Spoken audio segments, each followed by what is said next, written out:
Hey guys! Welcome back to Let's Play Xenosaga Episode 1. Last time we explored the Elsa and made our way partway through what I wanted to go through when it came to the database. Today we will go through what's left of it, hopefully rather quickly, and then we will move on with the actual plot. Considering we're on the Elsa, we might as well figure out that it's a Lohengrin class interstellar cruiser. Formerly a luxury vessel owned by a criminal organization, was converted into a cargo ship by Captain Matthews. Though not apparent from the outside, he has made a number of modifications, such as the installation of hidden compartments to stow unlicensed weapons. He has also upgraded the propulsion system to the latest logic drive, which I guess is like a warp engine or something, I don't know, making it the fastest ship in the galaxy, according to Tony.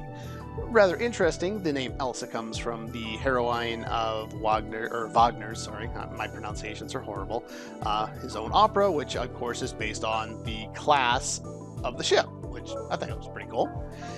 And we have a whole bunch of others of these to look at, and I have them all written down in front of me. We have Emulator, which is always funny to look at, because they just go, it's like, oh, by the way, you know, it mimics other software or hardware systems or whatever, you know, and I'm playing this game on an emulator, so it's always funny. But yeah, in this case, we're referring to emulating the Zohar, which, of course, we saw before. But we don't actually know what the Zohar is, what it does, what the emulators are emulating, or any of this stuff. It's not just me, it's not just you, it's the game. The game doesn't know what's going on, at least not yet. That's why there's 3 of these games. It'll take some time to learn what a lot of these things do and what they are. Now, Encephalon is of note because it's going to show up more than once, not only in this game, but in the other 2 games in the series as well. In this case, we went to the KOS-MOS network environment thing, and we will be going back there at some point. It's cool that because we're basically, in most cases, the Encephalon dives into someone's subconscious, usually an android or a cyborg or a Realian or something like that. And the word Encephalon means brain in Greek. I think that's pretty clever on their part. Don't bother going too much into this. This is about an actual idea from Albert Einstein and a bunch of other people, and this is very theoretical, quantum physics, mechanics, whatever, and very confusing. Yeah, I don't know much about this. There's one thing I wanted to mention it. Basically, it's a radar which uses this paradox that was in the above one to overcome the limits imposed by the speed of light. Basically, it allows for warp speed travel kind of thing. We took a look at Ether briefly before. This is pretty interesting. I think I commented on this at the time, though I can't recall off the top of my head. This refers to the situation where Virgil was in his eggs and Xion was next to them, and Virgil blew up the Realians. And that created a big-time shockwave, which probably should have killed Xion.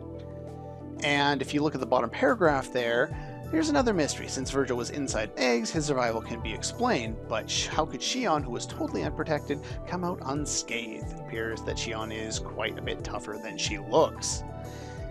That's their way of saying main character, I guess. They might be mentioning something else. We'll have to play more to figure it out. And let's go to the G's here. The Galaxy Federation is basically the Federation from Star Trek. In this case, it comprises approximately 500,000 planets, and its capital is 5th Jerusalem. Obvious references there. And Gnosis. Now, we don't know a whole lot about the Gnosis, and neither does the database, though it will be updated over time. Basically, they're shrouded in mystery, except for they're hostile toward humans. That's about all we know. They exist in a unique dimension separate from the physical plane, therefore it is only impossible to come into contact with them. Due to variations in external appearance, the standard practice is to name them after mythical creatures, which I've already talked about as well. Basically, because they look like weird things, we call them by weird things. Hammer is in this game. Not only the Hammer we know, but of course the callback to Hammer from Xenogears. In this case, he is a navigator. may not look like it, but he was once revered as a brilliant hacker in his teens. Got in way over his head when he hacked a criminal organization database and has been on the run ever since. Rescued by Matthews, and the two have worked together ever since. Knows Tony the pilot since childhood. That's pretty cool. May seem like a clown, but he is an excellent navigator and engineer. The Hilbert effect. This basically does what I tried to explain last time. Probably should have just left it for the game to explain it, but it's a device which generates a finite bound realm, or a sensory realm to be exact, to enable an intersection between the imaginary realm and our realm. So basically, so we can come into contact with the Gnosis, at least to our benefit, and be able to kill them. Anyway, do note that throughout the rest of the game, even though they've kind of hyped up the fact that the Hilbert effect is needed to have any contact with the Gnosis, because this is JRPG, there will be points where we will have neither Momo or KOS-MOS in the party, and we can still hurt the Gnosis. Kind of strange that they built it up so much, and then basically oh yeah, kind of forgot about that. Anyway, Jin, his full name is Jin Uzuki. Of course, with Shion being Shion's brother, that makes sense, but the fact that we have another Uzuki, considering the references back to Xenogears, is pretty cool. And of course, because of that reference, the third paragraph down there, he is an expert swordsman. Maybe. Kind of like a certain other Uzuki from Xenogears. Anyway. Basically, unfortunately, his moment to shine will not arrive until the next episode. Our apologies for those of you who are just dying to see him in action. Whoever did the translation or the writing of this was just, he had a fucking blast with it. It's rather funny, some of the things that they go into here. Anyway, KOS-MOS. There's not a whole lot about this. She's comprised entirely of mechanical parts. We already know this. Focuses on logic, probability, and completion of her mission above all else, equipped with a simulated personality OS to aid in her communication. The real cool information is that KOS-MOS is an acronym to describe a anti-gnosis tactical system, but somehow KOS-MOS also stands for KOS-MOS, Obey Strategic Multiple Operation System. I don't know who translated that, but it makes no sense to me. Maybe it meant something in the original Japanese. I don't know. It just seems kind of weird. Alright. So we got past KOS-MOS. And so we got Lieutenant Commander. Now, earlier on, we could have looked at this one before we knew better. And Vonderkom was the guy with the X on his face. And there was a rumor that he was on board the Woglinde, but we didn't know who he was at this point. We just heard the name.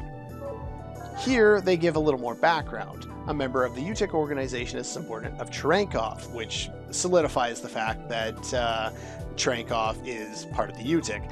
Now, do note that if you want to avoid spoilers from the game you're playing, stay out of the database at certain times, because there are definitely points, and we've already hit one, and I've skipped over one, that would basically be a spoiler at this point in the game, because it spoils something that we haven't seen yet. So, anyway. What's pretty cool is that he has an older brother whom he was separated from at birth. Now, that actually becomes a point either by reference or association or whatever in the second game. I may or may not remember to bring back that point, but yeah, it's rather interesting.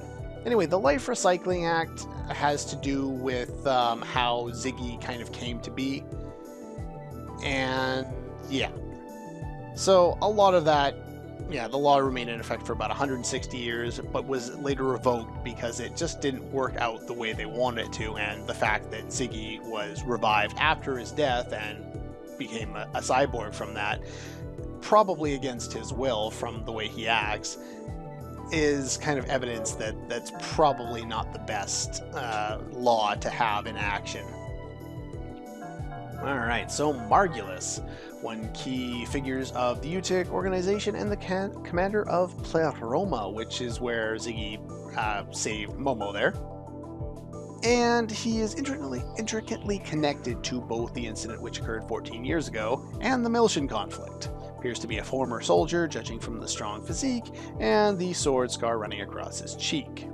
Master Swordsman with a cold, merciless personality.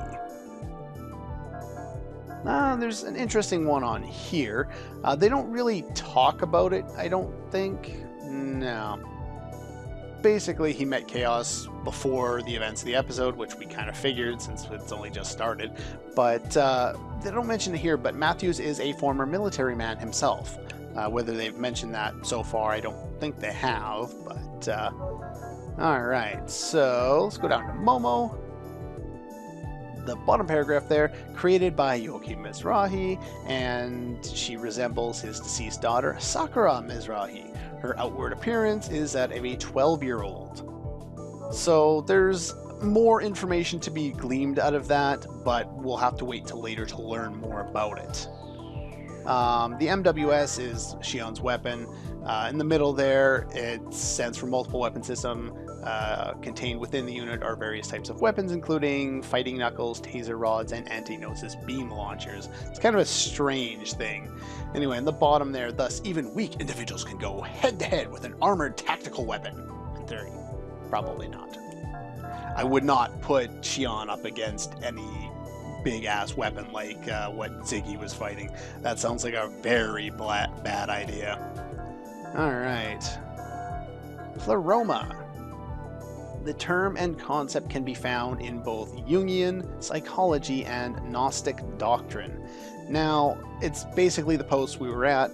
It also has I would guess that it's from Gnostic doctrine, but it also has like a meaning of like a holy place. Now, that doesn't mean a whole lot right now, but if you play the second game and then come back and see, it's like, oh, that makes a lot more sense now. And I'm not going to say any more than that. But that doesn't give anything away, but it kind of focuses what you're going to look at. Anyway, second Miltia, I believe, is the next one I want to look at. There it is. It is the current Miltian Autonomous State Government, or the capital of it. Xion's parents' home is located there. That's where Jin was. We saw the earlier one where they kind of, in that cutscene, they just referred to it as Miltia, but it's technically second Miltia, since, well, not Miltia. We'll explain why that is later on, too. Anyway, as you can see, it was only recently terraformed, meaning it still has abundant forest, and the atmosphere generating nanomachines within the ocean are still active. Light green from space. So yeah, that's pretty cool how they kind of explain the process of terraforming. I like that. Alright, Togashi. Togashi was a younger colleague of Alan, joined with R&D after the incident in which KOS-MOS went out of control. Finds great satisfaction giving Alan a hard time, as we can see. And he is in love with Miyuki. Maybe. This never comes up. But they do add something about it in the database from episode 3, and I just figured I'd mention that so that hopefully you'll remember at that point. Probably not. I'll probably forget too, but oh well. Anyway, pilot of the passenger ship, normally handsome and debonair, he completely changes when he's in the pilot seat. To his credit though, he's in fact a brilliant pilot, having saved the Elsa from countless perils. Definitely a ladies' man. He's a Tom Paris, we know. Now, this one, they basically say that we're too close to fire the cannons because in space you fire the cannons, you blow something up too close to yourself and the debris hits you and you cause yourself damage. And the bottom line basically says that even though the characters said that we were too close to fire the cannons in earlier cutscenes with the Woglinde, that's actually not true, and they were firing them all the same. Just, you know, it's just funny to see what they do when it comes to that, you know, in the database. It's pretty funny. I believe there was one thing I wanted to check out here. Yes, if you remember last episode, or I think it was last episode, no, would have been the one before, where Ziggy was asking Momo to find a trade column. This explains why during the story Ziggy chose to navigate through a particular trade column in hopes that the heavy traffic would interfere with his pursuer's tracking systems, which is actually rather intelligent. The fact that they don't explain that in the game is probably a good thing, because if they explained all of this stuff in-game, it would bog it down way too much. Speaking of somebody who bogs things down way too much, me! We've been in the database for 15 minutes. Maybe I'll classify this as a bonus episode. Who knows? Anyway, during the heyday of Life Recycling Act, many people opted to undergo artificial procedures to enhance physical abilities to increase brain capacity. The term is used to describe individuals or their descendants. Alan, in the last episode, referred to them as mutants and said that the Kukai Foundation was crawling with them. However, they're not mutants as, Mutant Ninja Turtles mutants or X-Men mutants like Beast or anything like that. No, they look like normal humans. Current Federation law prohibits the act of discrimination against them, but of course there's still going to be hostility because people, basically. Alright, and no, two more. We have the UMN. UMN, basically, it's an information network that spans the entire universe. It's non-locality and is a large factor for its use in space warps and faster-than-light communications. Term unus mundus literally means one world, which I already mentioned, and it was used by psychologist C.G. Jung to describe a state in this world where every contradiction in physics, like synchronong, that word, and other paradox can be explained. Basically, it's the end-all be-all, this great thing that does everything for us. They don't spend a lot of time explaining the UMN, though, and that actually is kind of a plot thing. They go into that more later. Vector Industries, one of the largest business conglomerates of the Federation, and it's involved in the production and distribution of all this stuff. Has multiple divisions. Industries has a very long history, and its presence dates back to the initial formation of the Federation. In episode 3, they date it back even further, and we'll get into there when we get to episode 3. Considering the fact that I've mentioned episode 3 multiple times at this point, I would also like to announce that I'm finished my test run of episode 2, and I've started my test run of episode 3, which makes me happy. Screw it. This isn't a bonus episode. We'll just... Maybe I'll make a reference, like an annotation or something. Whoa, buddy. You? At the start of the episode or something. I didn't see you in your room. Just saying that there'd be a lot of I thought you might be a little hungry. What were you doing? Jerking off. I mean, was looking at her. I wouldn't do that. At KOS-MOS? With a gun in your hand? Yeah. Oh, it's a bad habit. Bad habit, yeah, I'm sure. I see. Well, you are a soldier after all. I know someone with a habit like that. He's always carrying a sword around with a weird grin plastered on his face. Don't you think that's dangerous? Yeah. Yeah, they said that, that's definitely there's a little artifacting going on there, but oh well. There's... So this is the android that can take on the Gnosis. She sure doesn't look like it. They were mentioning in the database about Jin, how he might be a swordsman. She just made that reference right there that he might be a swordsman. No spoilers for episode 2, though. But regardless of what she looks like, she's still a weapon. I suppose you're right. Before we left the Woglinde, what was his name? Lieutenant Virgil? He was killed by this android's battle algorithm, wasn't he? I'm not trying to blame you. Logic, reason, they can bring about death. Happens all the time. He changes a lot, doesn't he? She would ever do something like that. He's real calm, collected, and articulate her basic right logic now. Architecture, right? Yes. But before, he was I shaking always thought of her and like a couldn't daughter, form or words. more like a friend, maybe. But I see. Well, I doubt we could have saved the lieutenant from that situation anyway. That wouldn't Thanks surprise me. for He's trying to kind of cheer me up. stupid. I noticed you eat very neatly. That's part of who I am. At least now, that is. What do you mean now? So, what were you doing on the Woglinde? Why do you ask? Because Just she's curious. wondering. You somehow seemed different from the other crew members. Somewhat busted The there. Woglinde task force was assembled hastily. Besides, I'm a soldier. I'll go to where I'm assigned. Would you look at that? Soldier?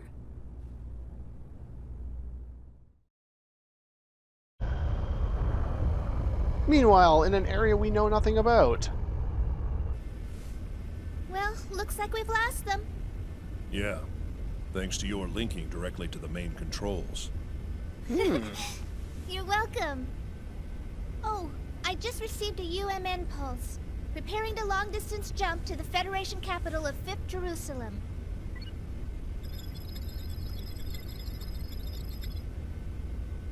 Momo, we're not going back to the subcommittee headquarters. What? Why not? I was told to escort you to the autonomous government of 2nd Miltia. I'm sorry. Those were my orders. All right. Now setting course for Miltian star system. Momo's voice actress does a really good job of displaying emotion and definitely sounds like a child, considering Momo's supposed to be a child. And I just think it's pretty much the voice acting all around in this game is just excellent. All right, one more cutscene. I've received word that the 100 series is on board a ship headed for 2nd Miltia. Well, that was fast. Once she's safely transferred to the UMN control center on 2nd Miltia, we'll finally have a little peace of mind. It's all such a bother, though. It would have been so much easier to perform the analysis here. We can't decode the protection in that Realian here. We have to send her to the UMN Control Center, located at the former Vector Transfer Gate control facility. That's right. Besides, the entire area within a few dozen light years of Old Miltia has been sealed off ever since that incident 14 years ago. Are you guys going to explain So this what certainly happened in beats that traveling incident? through regular space. Joachim Mizrahi. You really outdid yourself this time.